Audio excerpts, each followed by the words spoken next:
You're listening to the Radio Wammo Breakfast, only on Kiwi. Yes, let's talk the green stuff with Russel Norman, co-leader of the Greens this morning. Good morning, Russell. Morning, Wammo. You're in recess at the moment? Is it recess time?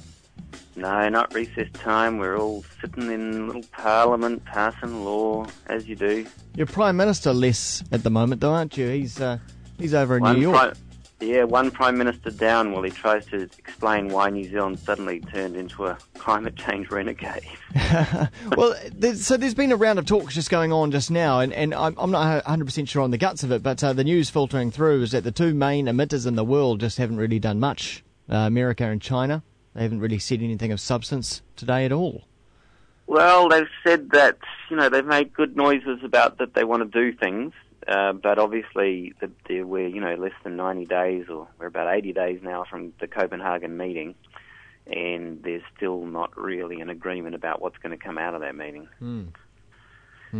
So it's not looking that hopeful that we'll get an agreement out of Copenhagen. So, really? So, I mean, because everything seems to hinge on this meeting that's going to be happening at the end of the year in Copenhagen. Everything seems to be coming down to it. And you're saying that, well, it's a bit of a waste of time? I'm not saying that. It's just that the Kyoto itself only happened in a follow-up meeting, the original Kyoto Agreement. So there's the Conference of the Parties to the United Nations Framework Convention on Climate Change. God, it's such long names. So there's the Conference of the Parties, which is what this is. But often what will happen is they have, I don't know why they call it, it's called a BIS meeting, which happens about 6 months later or some time later, can happen further, which is like an extension of the meeting. When they can't reach agreement, they can extend it. And that's actually how we got Kyoto in the first place. So it's entirely possible that we could have a Copenhagen follow-up meeting, which would sign the deal if we don't get the deal signed at Copenhagen itself. Okay. Hey, Russell, I want to talk about something that's happening back here and an interesting email you sent out this week talking about the balance of payments figures, which I think most people's ears kind of glaze over when they hear about that. But anyway... Can ears glaze over, Wammo? Yeah, they can. Trust me, it's radio. They can. Figures released this week will likely show New Zealand's net debt breaking the 100% of GDP barrier. Gosh, what happens then? Is there like a sound that happens? It's kind of like breaking the sound barrier.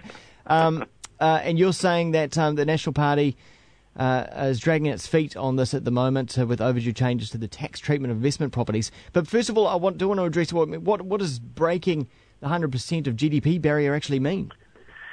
Well, so we have, when they release the balance of payments figure, they have a thing called the net investment position.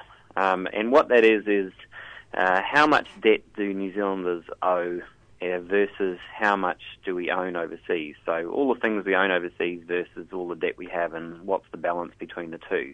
And New Zealand in the last round had minus 98% of GDP figure.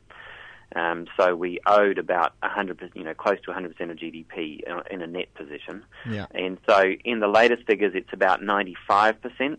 And so we were saying, well, what I was trying to say with that is, look, we're heading towards 100%. Does anyone care? And are we going to do anything to change this?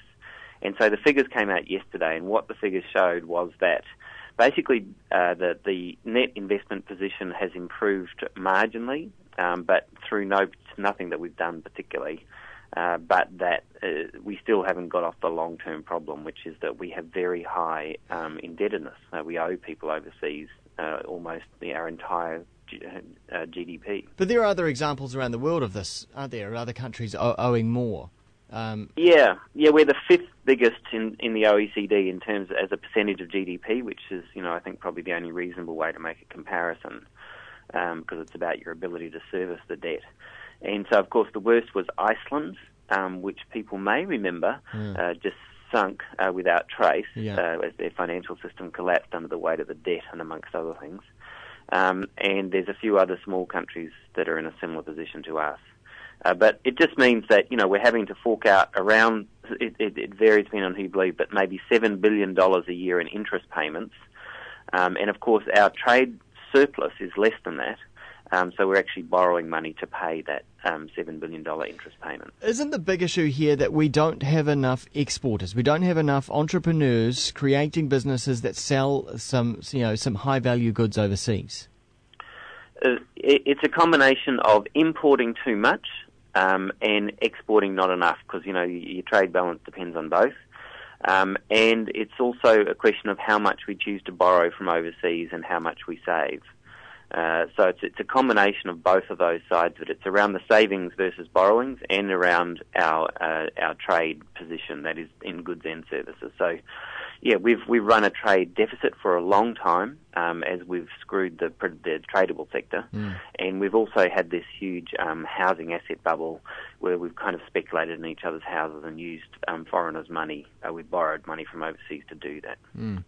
Of course, the Greens can come under criticism for this because there are industries out there who do want to come into New Zealand and start using some of our natural resources to produce some goods that will create some value for New Zealand. I saw in the news this week, particularly regarding seaweed. They want to open up more of our coastline to seaweed production, and apparently there are overseas companies who can come in and help us do this. But you guys probably wouldn't be into that. Well, there's no point. Sustainability is about living off the yield rather than the asset, if you like. So we want to live off the yield. So, what can sustainably be produced by kelp every year, because, you're talking about kelp and seaweed, and so that you can still, into the future, maintain the same harvest, if you like. So we're very open to looking at how we can live off our natural capital, just the yield off our natural capital, but not actually consume our natural capital. So when we, if in agriculture we're, for example, destroying the productivity of our soils over time, then we're actually eating into our natural capital, and we're not just living off the yield of the land, we're actually living off the capital. So living off the capital is totally unsustainable, but living off the yield is sustainable, and we're, the Green Party is all about sustainable economics and making sure we live off the yield, not the substance.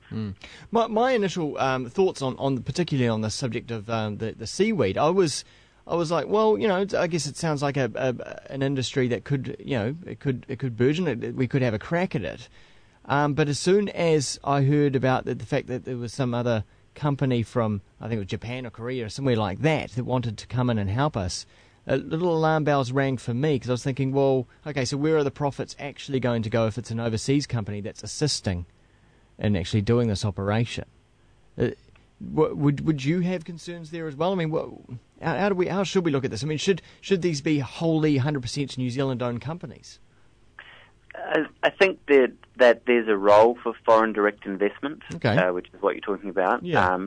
And when it adds something to the New Zealand economy, I think it's good. Now that might be that they bring skills that we don't otherwise have, might bring access to markets or networks that we don't have, bring access to capital which we may not have. But I think that we shouldn't just have an open door policy. We should make that assessment about whether it's good for us or not. And so, because the problem we've got is the part of the reason we have such a balance of payments problem is because so much of our economy is already overseas owned. Whenever the economy does well, we have this huge flood of profits and dividends overseas. Part of the reason why the balance of payments figures that came out yesterday weren't so bad was because the New Zealand economy has been in recession, the flow of dividends and profits to the overseas owners has been relatively low, just because there haven't been a lot of profits. And as soon as the New Zealand economy returns to a kind of profitable cycle, we'll see that flood or flow of dividends and profits increase. So we need to be, I think, extremely careful about the level of foreign ownership in the New Zealand economy, because it is putting us in a precarious position. We have to produce more and more and more just to stay in the same position, because it's like we're constantly losing profits and dividends overseas. Right. Almost it's got a weird treadmill, isn't it? It is like a weird treadmill, and it's getting worse because we're having to borrow to pay the interest payment on the debt, because we're basically allowing more and more ownership of the New Zealand economy in order to balance the balance of payments. Every year we end up in a harder position. Hey, finally, Russell, you'll be hanging out for John Key's Top 10 on Letterman this week. You'll be standing by on YouTube. Can't wait for it to come through. That's right, the Top 10. Yeah, I'm looking forward to it, and and seeing where whether John Key asked whether Brother Letterman asked John Key whether is the reason why your dairy products are so green is because they're fed on rainforests. Thanks very much, Russell. Catch you next time. Thanks very much. Russell Norman, co-leader of